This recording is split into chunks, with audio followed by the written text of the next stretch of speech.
Since this incident happened to me, July 14th, 2013, I got a whole new outlook on the law, the system. Phyllis Harmon says 5 years ago, she was attacked and beaten by Rochester police officers. They had answered a call from her contractor when items he was installing in her house were stolen. Harmon says without provocation, she was manhandled by the two uniformed officers. I'm fighting for justice, for the truth, and the way the system is trying to hide it. Harmon says she has been fighting to have this case heard by a judge and the officers held accountable. Last March, a federal judge ruled there was enough evidence to move forward. America's institutional and systemic racism is still endemic to this country.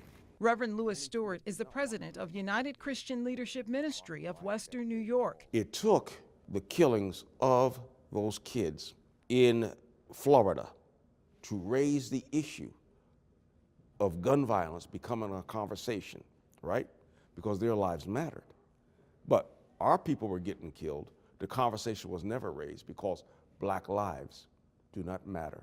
For people of color, their introduction to the criminal justice system can begin right out here on the street with an interaction with a police officer. And that interaction can shape perception and reality.